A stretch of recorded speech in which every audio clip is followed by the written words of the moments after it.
अस्सलामु अलैकुम वरहमतुल्लाहि वबरकातुहू। सामईन, आज हम अल्हम्दुलिल्लाह अल्लाह रब्बुल इज़्ज़त की दी हुई तौफीक से सूरत आल इमरान की आयत नंबर 110 से अपने दर्स कुरान का आगाज़ करते हैं। अल्लाह रब्बुल इज़्ज़त से दुआ है कि इसका एक एक लफ्ज़ हमारे अमल का हिस्सा बन जाए, आमीन। नहमदहु व नुसल्ली अला रसूलिहिल करीम, अम्मा बाद, फ़ाऊज़ु बिल्लाहि मिनश शैतानिर रजीम, बिस्मिल्लाहिर रहमानिर रहीम। रब्बिश्रह ली सदरी व यस्सिर ली अमरी वाहलुल उक़दतम मिन लिसानी यफ़क़हू क़ौली, रब्बी ज़िदनी इल्मा, रब्बी यस्सिर वला तुअस्सिर व तम्मिम बिल खैर व बिका नस्तईन, आमीन। कुंतुम खैरा उम्मतिन उखरिजत लिन्नासि तअमुरूना बिल मारूफी व तनहौना अनिल मुनकरी व तुमिनूना बिल्लाहि। कुंतुम हो तुम खैरा उम्मतिन, बेहतरीन उम्मत। किसके लिए कहा जाता है? उम्मत मुहम्मदिया के लिए कहा जा रहा है कि तुम बेहतरीन उम्मत हो। उखरिजत लिन्नासि, निकाली गई हो वास्ते लोगों के, यानी लोगों की भलाई के लिए निकाली गई हो। तो इस आयत मुबारक में अल्लाह रब्बुल इज़्ज़त उम्मत मुहम्मदिया की शान और उसकी ज़िम्मेदारी और उसके आने के मकसद को बयान फरमा रहे हैं कि अल्लाह ने इस उम्मत को दीगर अक़वाम पर निगरान और रहनुमा बनाया है। और ये सिर्फ खुद नेकियां करने की वजह से हम ये रुतबा, ये मकाम हासिल नहीं कर सकते, बल्कि हमारे ऊपर कुछ फ़र्ज़ हैं जिसका ज़िक्र अल्लाह रब्बुल इज़्ज़त ने आगे फरमाया है कि उन पर अमल करने से हम बेहतरीन उम्मत बन सकते हैं।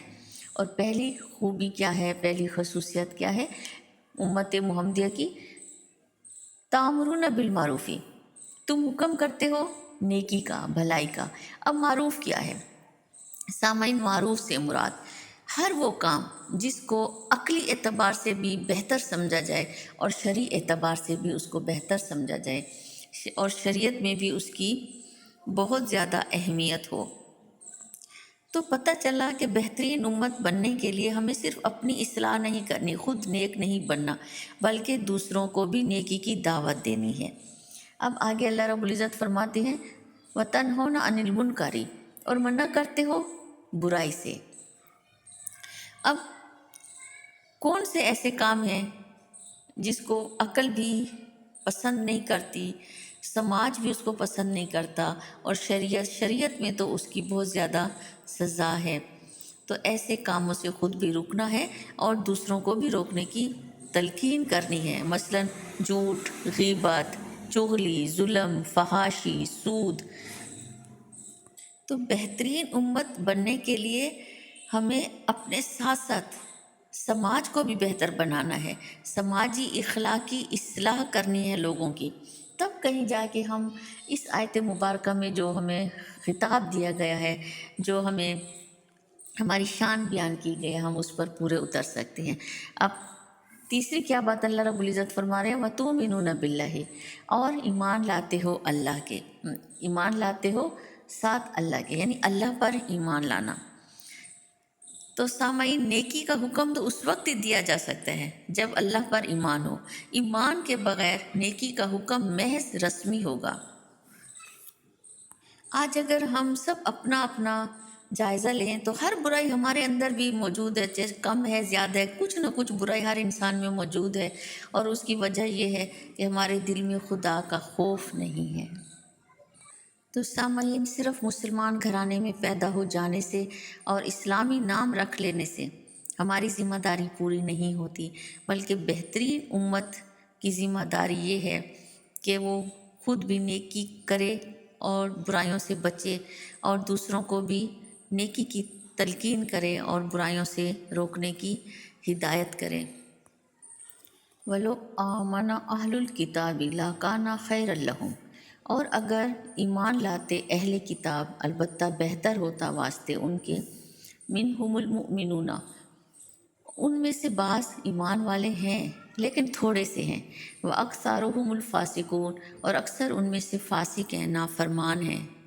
तो सामाईन, हम भी ईमान वाले हैं अल्हम्दुलिल्लाह, और अहले किताब में भी कुछ लोग थे जो ईमान लाए थे, जो ईमान रखते थे, नेक अमल भी करते थे। लेकिन यहाँ बात सच्चे ईमान की है जो अमल में तब्दीली पैदा कर दे, जैसे अब्दुल्ला बिन सलाम वग़ैरह के बारे में आता है پچھلی امتوں کا بھی یہی حال تھا کہ ان کے قول اور فعل میں تضاد تھا، آج مسلمانوں کا بھی یہی حال ہے۔ وہ اکثرهم الفاسقون، اور اکثر ان میں سے فاسق ہیں، نافرمان ہیں۔ جو ذمہ داریاں اللہ رب العزت نے ان کو دی تھیں، انہوں نے وہ ذمہ داریاں پوری نہیں کی، اللہ کے احکام کی خلاف ورزی کی تو نافرمانوں میں سے ہو گئے۔ انہوں نے دین کو بگاڑ دیا تھا، رسول صلی اللہ علیہ وسلم کی نبوت سے انکار کیا تھا۔ تو سامعین، اس آیت مبارکہ سے ہمیں یہ پتہ چلا کہ اللہ رب العزت نے ہم پر ایک بڑی ذمہ داری ڈالی ہے کہ جب ہم اس ذمہ داری کو پورا کریں گے، نیکی کا حکم دیں گے اور برائیوں سے روکیں گے، تو پھر ہم خیر امتن بنیں گے۔ اگر ہم نے نیکی کرنا چھوڑ دیا، نیکی کا حکم دینا چھوڑ دیا، برائیوں سے روکنا چھوڑ دیا، تو پھر امت محمدیہ کو جو خیر امتن کہا گیا ہے تو وہ اپنا درجہ کھو دے گی، خیر امتن کا درجہ جو ہے وہ خطرے میں پھر پڑ سکتا ہے۔ تو پتہ چلا کہ ایمان، اخلاق اور نیکی کی دعوت کا حسین امتزاجی امت محمدیہ کی پہچان ہے۔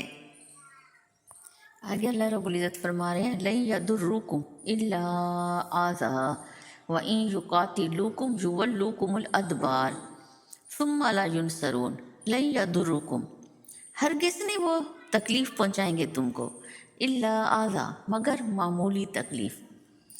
یہاں اللہ رب العزت مسلمانوں سے فرما رہے ہیں، مسلمانوں کو تسلی دے رہے ہیں کہ یہود تمہارا کچھ نہیں بگاڑ سکتے، اہل کتاب تمہیں کوئی تکلیف نہیں دے سکتے۔ آدھا کہتے ہیں ہلکی جسمانی تکلیف کو، یا ایسی کوئی دوران گفتگو اس طرح کا طنز طعنہ جس سے انسان کے دل کو تکلیف ہوتی ہے۔ تو اللہ رب العزت فرما رہے ہیں اس سے زیادہ کفار تمہیں تکلیف نہیں دے سکتے۔ تو یہ آیت مدینے کے اس دور میں نازل ہوئی تھی جب اہل کتاب کے ساتھ مسلمانوں کا واسطہ تھا، اور مسلمان حقیقی معنوں میں مسلمان تھے۔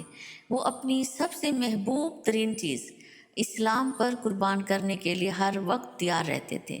اس لیے اللہ رب العزت ان کو تسلی دے رہے ہیں، مسلمانوں کو تسلی دے رہے ہیں اس آیت مبارکہ میں کہ ہرگز وہ آپ کو تکلیف نہیں دے سکتے، ان کے اندر اتنا دم خم نہیں ہے کہ وہ تمہارا مقابلہ کریں یا وہ تمہارے آمنے سامنے آ کر تمہیں کوئی تکلیف دیں۔ آگے اللہ رب العزت فرما رہے ہیں وَإِن يُقَاتِلُوكُمْ يُوَلُّوكُمُ الْأَدْبَارَ، اور اگر لڑائی کریں گے تم سے، وہ پھیر دیں گے تم کو، ادبارہ پیٹھ، کہ اگر وہ میدان جنگ میں تمہارا مقابلہ کرنے کے لیے آ بھی گئے تو تمہاری ایمانی طاقت کو دیکھ کر وہ زیادہ دیر تک میدان جنگ میں رک نہیں سکیں گے اور پیٹھ پھیر کر بھاگ جائیں گے۔ ثم لا ينظرون، پھر نہیں مدد دیے جائیں گے، یعنی جب وہ میدان جنگ میں بھی تمہارا مقابلہ کرنے کے لیے آئیں گے اور پھر شکست کھا کر بھاگ جائیں گے، میدان جنگ کو چھوڑ دیں گے، تو پھر کہیں سے ان کو مدد نہیں ملے گی۔ تو سامعین، یہی ہوا تھا کہ جب اسلام کا اسلام کا بول بالا ہوا، ہر طرف سے مسلمانوں کو کامیابی نصیب ہونے لگی، اور میثاق مدینہ کے بعد جب آپ صلی اللہ علیہ وسلم مدینہ کے حکمران بن گئے، اسلامی حکومت وہاں پر قائم ہو گئی، تو مدینہ میں جو یہود تھے ان کو مدینہ کو چھوڑنا پڑا۔ خیبر فتح ہوا تو وہاں سے یہودیوں کو نکلنا پڑا۔ عیسائیوں کو شام میں مسلمانوں کے ہاتھوں شکست ہوئی، کہیں بھی ان کو کامیابی نصیب نہیں ہوئی۔ تو سامعین، پتہ یہ چلا کہ مسلمانوں کو ہر حالت میں اللہ پر بھروسہ رکھنا ہے، اللہ سے مدد مانگنی ہے، نیکی کا حکم کرنا ہے، برائیوں سے روکنا ہے، خود بھی رکنا ہے اور دوسروں کو بھی روکنا ہے، اور دشمن کی زیادتیوں سے خوف زدہ نہیں ہونا، کیونکہ اللہ کی مدد اور نصرت ہمیشہ ایمان والوں کے ساتھ ہوتی ہے۔